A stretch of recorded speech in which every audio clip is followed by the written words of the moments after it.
Hello, sports fan. This is Stephen Hill for Sports Choice Plus. I'm bringing you a very special breakdown. I'm going to be covering Nafisa Collier's harsh criticism of the WNBA.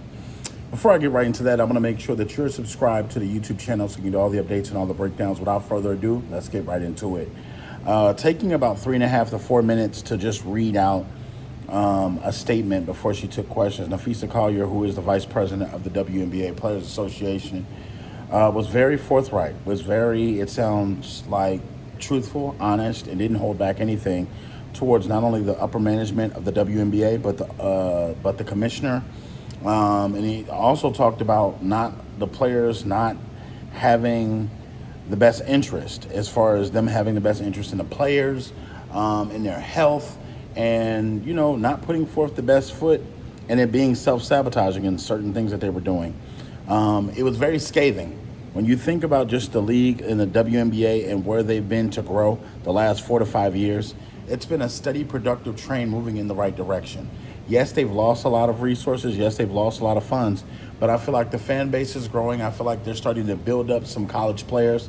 And those college players are starting to come into the WNBA, and you're seeing different storylines with your Angel Reeses, with your Caitlin Clarks, with your ladies that are coming into the WNBA, that they're having storylines, and you're getting to know them as college players. Then coming into the WNBA, it's building that factory of fans at the college level that then transition to the WNBA level. When you're looking at overall what they're asking for, they want to be paid in a competitive rate. They talked about essentially Angel Reese and Caitlin Clark, the first 4 years, they're not really going to be paid anything, and that the major money comes after that. Why are they paid so much, but they're driving in so much revenue? Whether it be from sales of sneakers, whether it be from endorsements, whether it be from so many different things, the WNBA has to embrace their younger stars and has to embrace selling pitches that involves building the game of the WNBA basketball. From the standpoint, they haven't had another season that's been this successful as far as ratings, as far as TV, as far as ticket sales, as far as concessions. It's a number of things that they've seen be driven to this point.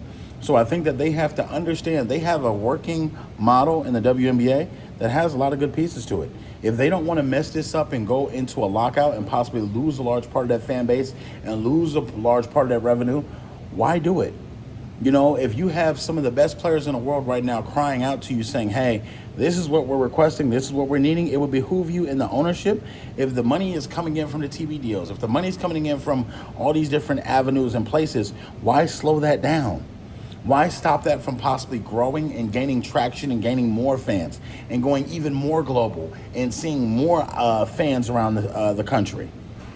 I think the WNBA does have a good product. When you think of some of like Nafisa Collier, when you think of Asia Wilson, when you think of Caitlin Clark, when you think of Kelsey Mitchell, when you think of some of the best WNBA players that they have in the league right now, it's going to hurt them to take a work stoppage. It probably is.